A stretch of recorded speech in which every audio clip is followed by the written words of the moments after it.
Hello again. I've spoken before about the way in which rules are bent and special conditions created which allow black students to get into certain universities with lower qualifications than white students.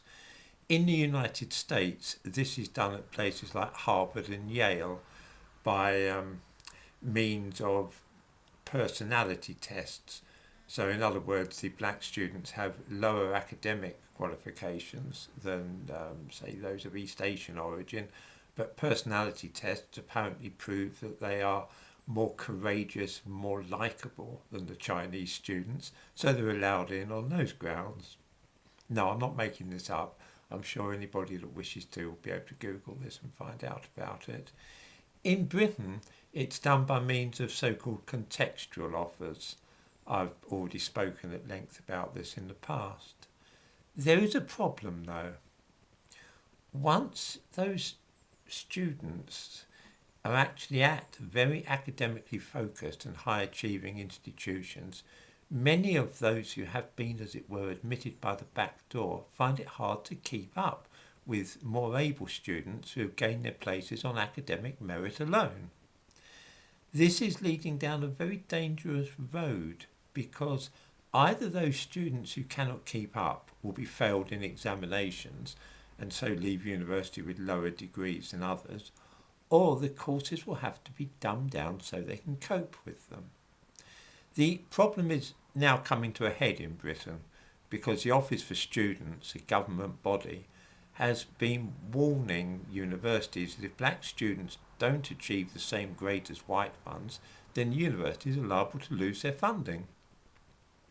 This situation is known officially as the degree awarding gap, and overall, in looking at all the universities in Britain, 82% of white students attain a first or upper second when they get their degree, compared to just 60% of black students. There's wide variation in universities. I'll look at one specific university, Goldsmiths in London, shortly. I provide, as usual, links in the description to this video for the evidence of all that I'm saying. One from the Office for Students, one from Goldsmiths University itself, and also a newspaper article explaining the latest development. Now, I strongly suspect that although the government's Office for Students is bewildered by this gap in achievement, referring to it as unexplained, many viewers on this channel will be able to see at once the nature of the problem. If you let people into very academic universities where the very sharpest brains are fighting for admission, if you let them in when they're not up to the courses on offer, you are setting them up to fail. This is what is happening with so-called contextual offers, which are increasingly used to try and get black students into Oxford, Cambridge and so on, as well as medical schools. One university, Goldsmiths in London, has come up with a way of giving black students extra help in a desperate bid to reduce the degree awarding gap. From next year, black students will be allowed extra time to produce coursework, and also they'll be able to defer their examinations and get longer to prepare for them if they have suffered racial trauma. No definition of what this means has yet been published, but it is known that it will be self-certified.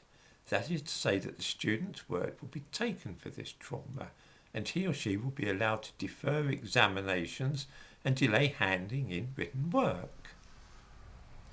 The whole aim of this measure is to enhance the performance of black students, and thus to avoid criticism for the Office for Students for the degree awarding gap, which Goldsmiths currently have.